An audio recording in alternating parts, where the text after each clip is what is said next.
Welcome back, everyone, to Random's Thoughts.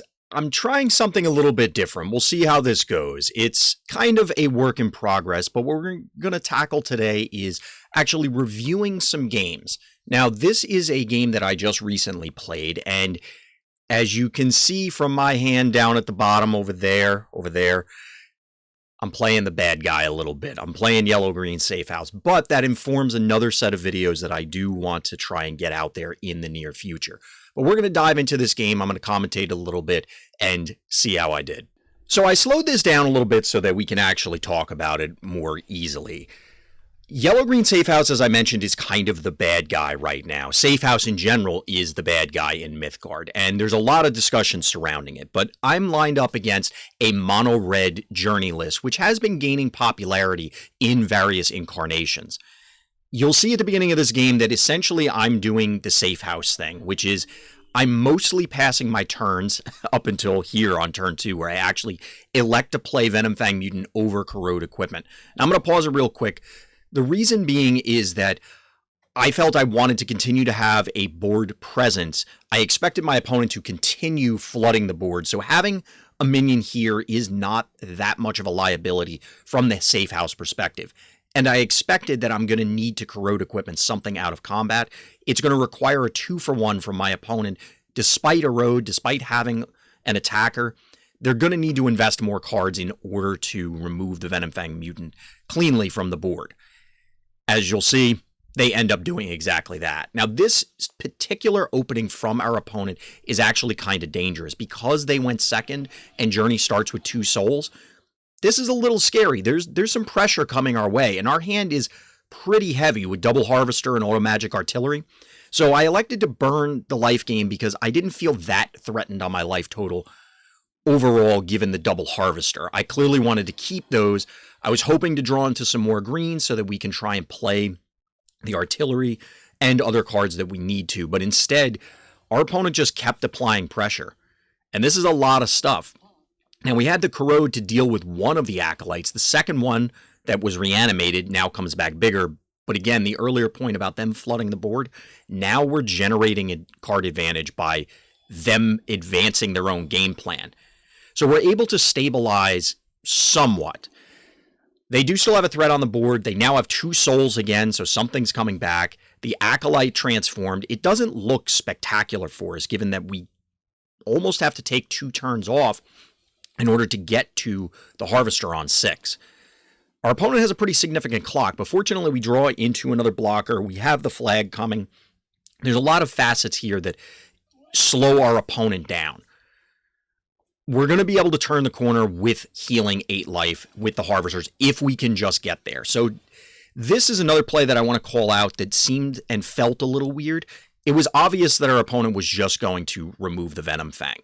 But I didn't want to wait around and allow the Blight to eliminate the Oak. At 5 health, it's unlikely that our opponent can cleanly remove the Venom Fang. However, they could have here.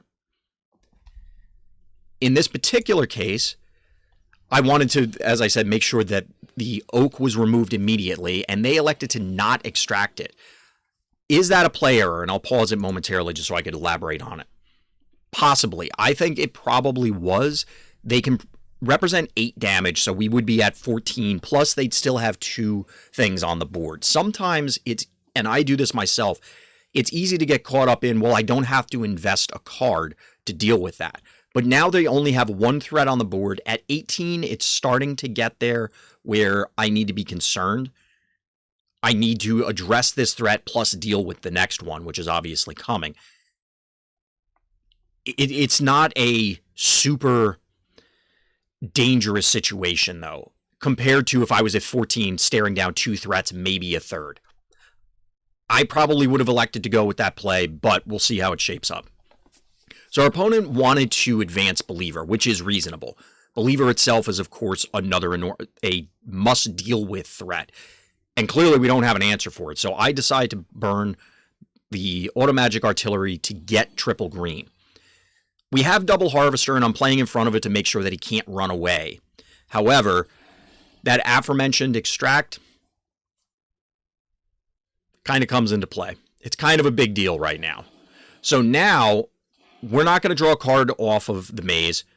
They still maintain their threats. It's kind of looking like I was incorrect about playing Extract Life last turn. But we're going to try and stabilize. The awkward part here is due to the defender, we can't chase the believer, which is going to come into play momentarily. And I elected here to play the corrode because we do need to deal with that other thing. It reduces the damage that we're taking. It'll eventually clear it. Our hand is pretty much going to be empty no matter what we do for the remainder of the game. Given that we're on 7 resources, we don't need to do anything. But here's where it starts to get messy. So we now have a transformed believer. We have a transformed sunken acolyte that is admittedly going to die at some point. And we have a newly played 7-ring ritual. Now, I don't know about the Terror of Kerr or the grand finale in their hand at this point in time, but this is pretty scary, and we're definitely in top deck mode quite clearly. So we need a Misanthropia. We need specific cards to kind of hit runner, runner, runner in order to dig ourselves out of this, despite, well, the power level of Safe House. Now, we still are at 19 health, so hypothetically we have a few turns, but this is not looking great. That being said, we find a Bella. All right, Bella's pretty good. And we're going to draw a card. We're going to find Venomfang Mutant. Not spectacular. So moving and playing the Venomfang allows us to protect the Bella more. Now, I'm not sure in retrospect whether this was the appropriate stun. I had done this initially so that our opponent would have to trade in the Thrall and a token if they wanted to eliminate the Harvester. What they ultimately end up doing is a little bit different, and it threw me off a little bit. This may have been a play error on my part. We could have easily stunned the Thrall, but what would have happened is that 2 tokens kill the Harvester, 2 tokens kill the Venomfang, and we're not actually going to be able to kill this. We would be able to stun again, assuming they don't play a spell, which, spoiler alert, that comes up. But we could have also just leaned on the Bella to try and stabilize. There's a play error that's coming up shortly that is definitely a play error. This one I'm still not clear about, and I'm open to being incorrect. So the Erode comes in, allows them to not have to trade 2 things into the Venomfang. Understandable. There's the repositioning that I was alluding to earlier. And we take a bunch of damage. The second believer is problematic. We're once again in the position of we really need to draw a strong out. Now, since our opponent elected not to kill the Harvester, it gives us some other opportunities. But here is the play mistake. Let's see if everybody can spot it. I'll pause it right after the turn ends.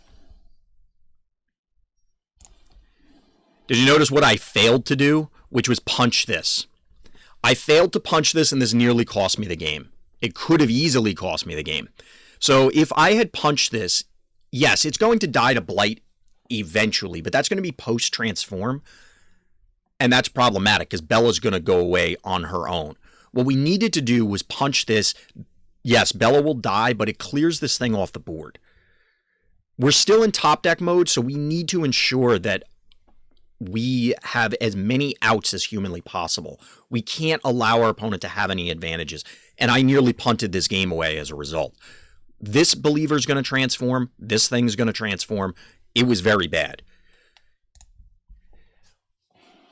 I'll say it at the end when I give my final thoughts, but I was very lucky in this game.